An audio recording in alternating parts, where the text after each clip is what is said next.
કોઈ રાહ જોનારું જ નહીં હોય તો કેવી થઈ જશે જિંદગી? જે માણસની સામે સતત વિરોધ છે, મોડા આવે છે ને સાંભળતા નથી ને ફોન નથી ઉપાડતા ને આખો વખત મિત્રો સાથે ફર્યા કરે છે ને એમની મમ્મી સિવાય એમને કોઈ દેખાતું નથી ને આ બધી ફરિયાદોનું લિસ્ટ સાંભળ્યા પછી તમે કોઈ પણ પત્નીને પૂછો કે બહુ ખરાબ ભાઈ સાહેબ તારે છૂટાછેડા જોઈએ છે, ના ના છૂટા નથી પડવું. એનો અર્થ એમ થયો કે સ્નેહ છે. તો આપણે સ્નેહ કેમ પ્રોજેક્ટ નથી કરતા? ફરિયાદ કેમ પ્રોજેક્ટ કરીએ છીએ? આપણા મનમાં જે છે, આપણને જે લાગણી છે, જે વાલ છે, જે સ્નેહ છે, એ કેમ નથી બતાવતા? કેટલા બધા પતિઓ જમતા હોય, પત્ની બિચારી આમ એટલા સ્નેહથી પૂછે, સારી થઈ છે દાળ? પછી પતિના કોઈ મિત્ર આવે અને કે ભાભી તમારી દાળ તો અદ્ભુત જ બને છે. હવે એ મિત્રને થેન્ક યુ કહેવાને બદલે પહેલું રિએક્શન શું હોય? તમારા ભાઈ કોઈ દિવસ વખાણ નથી કરતા. કેટલા સમયથી એના મનમાં પીડા હશે કે પેલા એ જામગરી ચા પી કે થયો ધડાકો.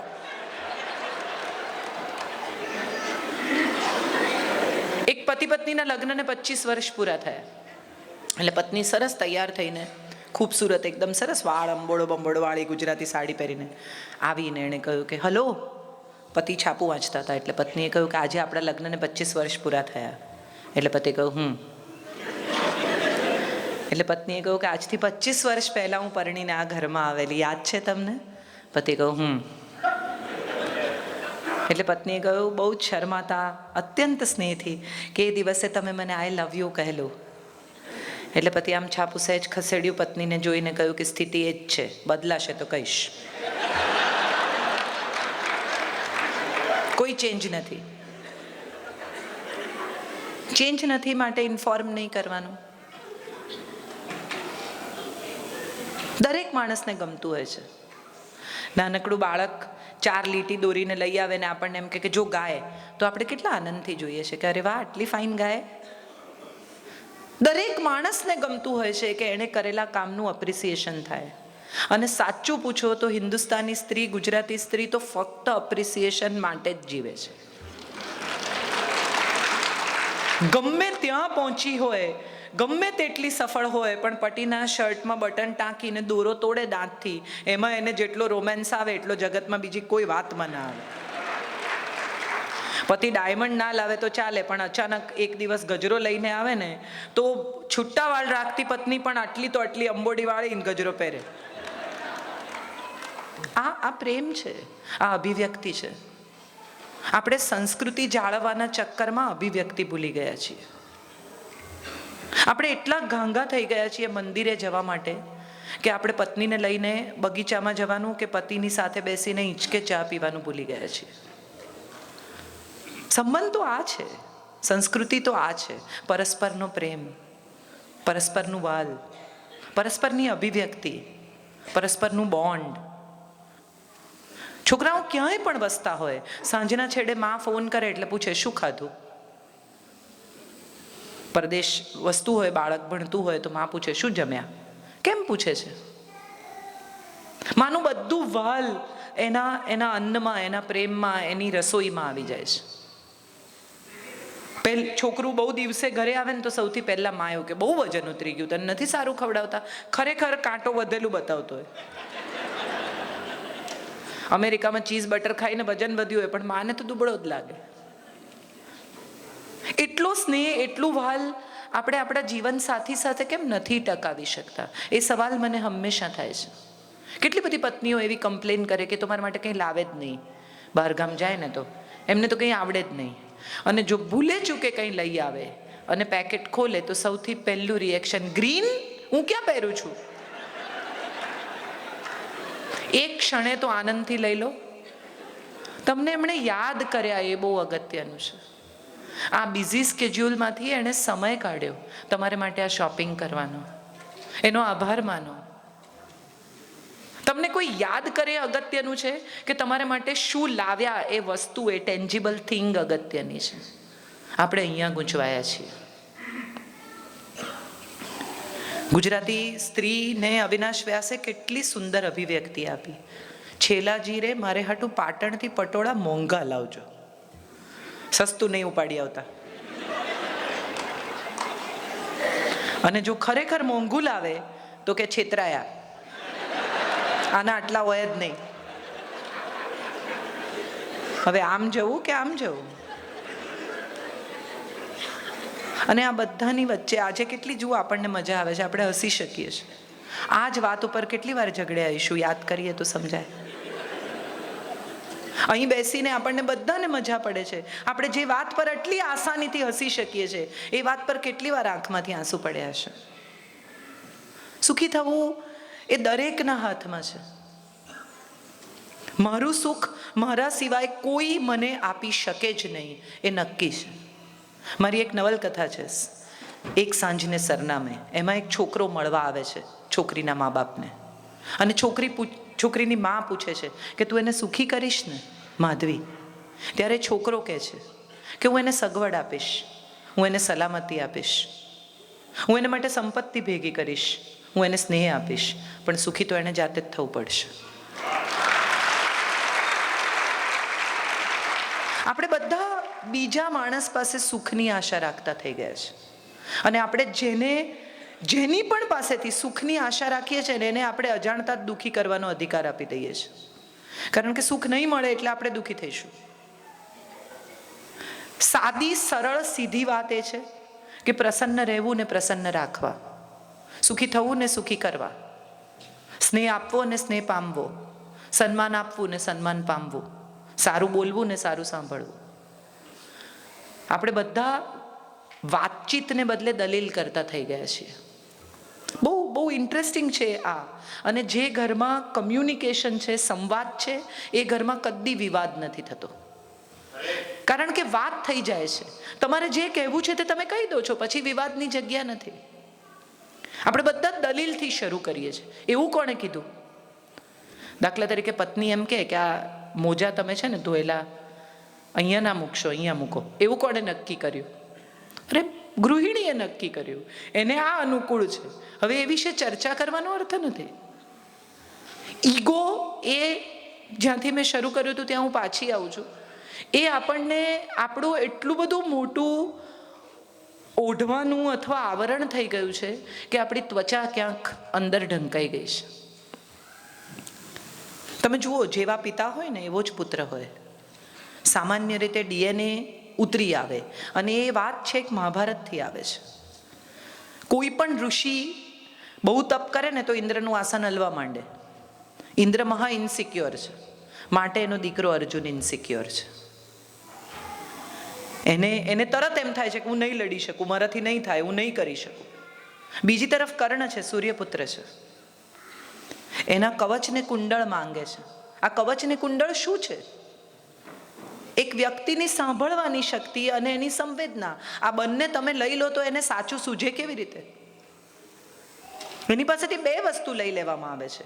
એક એની શ્રવણ શક્તિ, જે તમે સાંભળો તો અક્કલમાં જાય, અને બીજી તમારી સંવેદના. તમારા આખા શરીર પર તમારી જે ત્વચા છે એને કોઈ અડે તો તમને સંવેદના થાય, તમે કંઈક વિચારો તો ગૂસ પિમ્પલ થાય. કેમ થાય? એ તમારી સંવેદના છે. એ બંને વસ્તુ જેની પાસેથી લઈ લીધી છે એને સાચું સૂઝે કેવી રીતે? આપણે બધા ધીરે ધીરે કર્ણ થવા માંડ્યા છીએ. આપણે સાંભળવું નથી, માત્ર બોલવું છે. કોઈ પાર્ટીમાં તમારો પણ અનુભવ હશે, કોઈ માણસને તમે કેમ છો પૂછો હોય, તમને પૂછે અને તમે એને જવાબ આપો ને એ પહેલાં બીજાને પૂછતો હોય કેમ છો. એને તમારા જવાબમાં રસ જ નથી. એણે હાજરી નોંધાવી છે કે મેં તમને જોઈ લીધા, તમે મને જોઈ લીધો, વાત પૂરી થઈ. શાંત ચિત્તે બે લોકો એકબીજા સાથે બેસે, વાત કરે, એવા સંબંધો તો ધીરે ધીરે પૂરા થવા માંડ્યા છે. કોઈ તમને ફોન કરે અને જો તમારી સાથે વાત કરવાની શરૂ કરે, કેમ છો, મજામાં, મમ્મી મજામાં, પપ્પા મજામાં, ત્રીજા સવાલમાં તો તમે પૂછી કાઢો શું હતું. કોઈ એમને માત્ર તમારી ખબર પૂછવા ફોન કરે એ ખ્યાલ જ આપણા મનમાંથી નીકળી ગયો છે. કેટલા બધા એકલવાયા થતા જઈએ છીએ આપણે બધા. પહેલા એક સમય હતો કે લોકો પ્રવાસ કરે ટ્રેનમાં તો થેપલા ખુલે ને, કોકના વડા ખુલે ને, કોકની ચા ખુલે ને, કોકની પાસે દહીં હોય ને, બધા મળીને જમે. હવે પ્લેનમાં બાજુમાં બેઠેલો માણસ ખાય ને એ પણ તમારી સામે જોતો નથી. આપણે કોઈને કેમ છો નથી પૂછી શકતા અજાણ્યા માણસને. અને કદાચ કોઈ તમને, દાખલા તરીકે મને કોઈ એરપોર્ટ પર ઓળખી જાય ને એમ પૂછે કે મેં તમને ક્યાંક જોયા છે, તો તરત આપણો ઈગો વચ્ચે આવે કે જોઈ હશે, મે બી, આઈ ડોન્ટ નો. હા, હું કાજલ છું, તમે મારો વિડીયો જોયો હશે, આવું કહેતા આપણો ઈગો આપણને રોકે છે. માણસ પોતાની, આજે જ હમણાં જ જયભાઈ અહીંયા ગોઠવતા હતા ત્યારે વાત નીકળી, તો એમણે કહ્યું કે ઓકવર્ડ લાગે તમે ગોઠવતા હો તો. ત્યારે જયભાઈએ કહ્યું કે જે માણસ પોતાનું કામ કરવામાં નાનમ અનુભવે એ માણસને તો જીવવાનો અધિકાર જ નથી. બહુ મોટી વાત છે. અને હું એમને નવી પેઢીના પ્રતિનિધિ એટલા માટે ગણું છું કે આ વાત નવી પેઢીને મારી ઠોકીને કયા જ કરે છે કે એમાં કશું ઓકવર્ડ નથી. પોતાનું કામ કરવામાં શું ઓકવર્ડ છે? આપણી સંસ્કૃતિ છે. આપણે ત્યાં તો બધા જાતે જ કામ કરતા હતા, આપણે ત્યાં તો બધું જાતે જ થતું હતું, આપણે ત્યાં તો સ્ત્રીઓ જાતે જ કરતી હતી.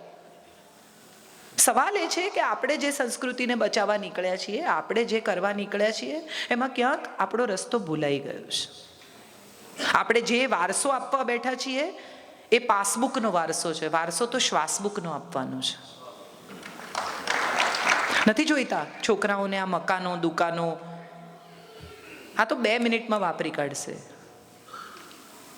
છોકરાઓને તો સ્મૃતિ આપવાની છે કે પપ્પા સાથે બહુ મજા કરેલી, પપ્પા આવું શીખવતા, મમ્મી આવું કહેતી, મમ્મી આવું બનાવતી, મારી મા જેવી સુખડી કોઈ ન બનાવે.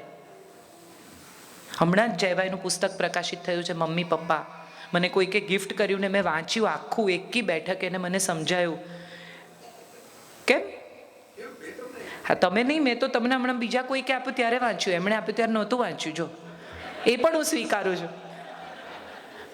પણ મેં વાંચ્યું ત્યારે મને સમજાયું કે એમણે કેટલી સંવેદનાથી એમના માતા પિતાની વાત કરી છે. અને એવું ત્યારે થાય કે જ્યારે માતા પિતાએ પણ એટલી સંવેદના આપણામાં રેડી હોય. આપણે આપણા સંતાનોને સ્મૃતિ આપતા નથી, સમય આપતા નથી, સંપત્તિ આપીએ છીએ. અમને નથી મળ્યું એ બધું એને આપો, 50,000નો મોબાઈલ આપો, ₹1,00,000નો મોબાઈલ આપો. પણ એ ₹1,00,000નો મોબાઈલ ખોવાઈ જશે તો ₹1,00,000 જશે, એનાથી વધારે કનેક્શન તૂટી જશે. બેટા, તું જ્યાં હોઈશ ત્યાં હું તારા સુધી નહીં પહોંચી શકું, હું અકળાઈ જઈશ. એ અગત્યનું છે. ₹1,00,000નો મોબાઈલ તમે એને આપો કે ના આપો, એનાથી જિંદગીમાં ફેર જ નથી પડતો. એ આંખ મીચે ને એને એના પિતાનો હસતો ચહેરો દેખાય, એ હું માનું છું વારસો છે.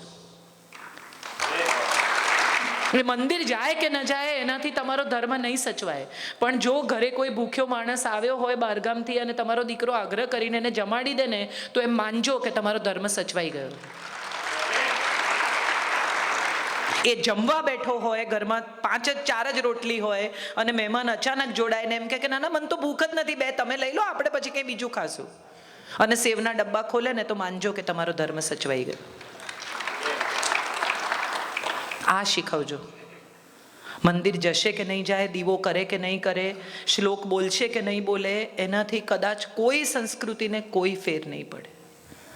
પણ જો માણસ બનવાનો વારસો આપી જઈશું ને આપણા સંતાનોને, તો હું માનું છું આ ધરતી પર બહુ શાંતિ, બહુ અમન, બહુ સ્નેહ સચવાઈ રહેશે.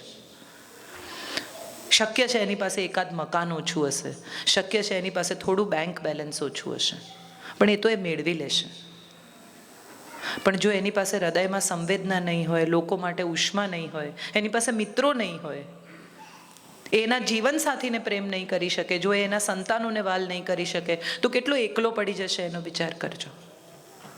હું માનું છું આપણે જે આપવાનું છે ને, એ આ વારસો છે.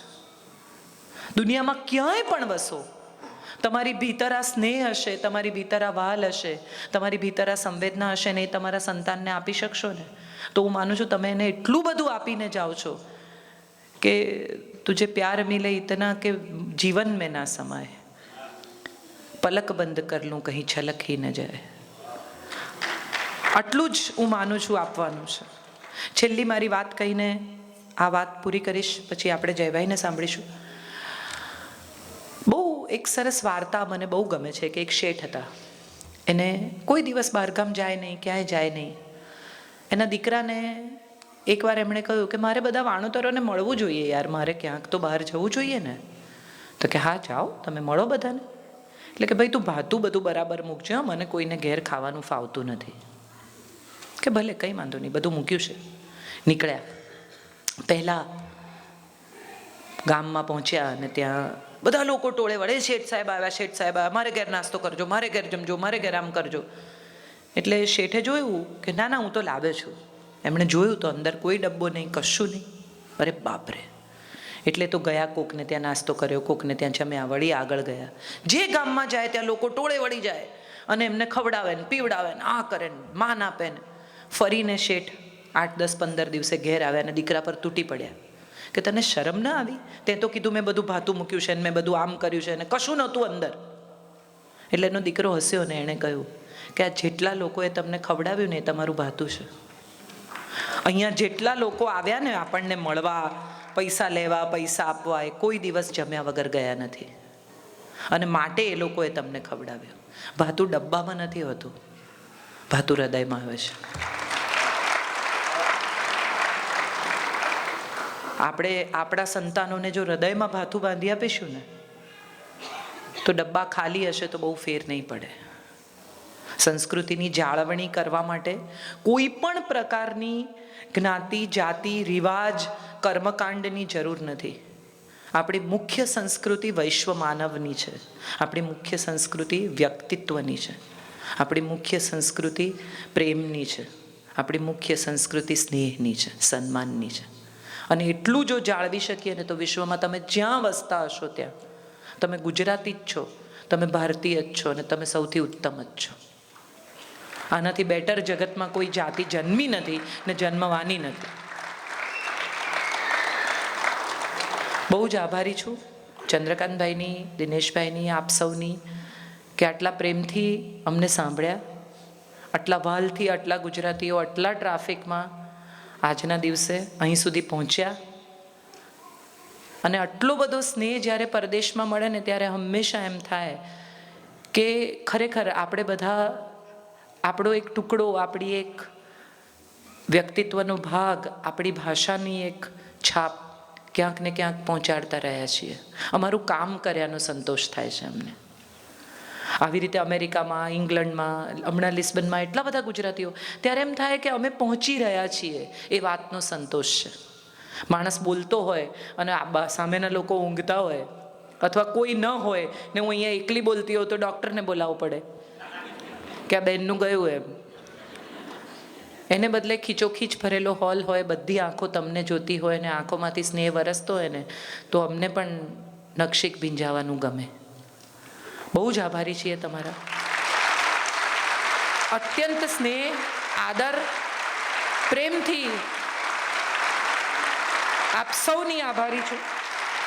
આપ સૌમાં રહેલા કૃષ્ણને, ગુજરાતીને, ભારતીયને પ્રણામ કરું છું.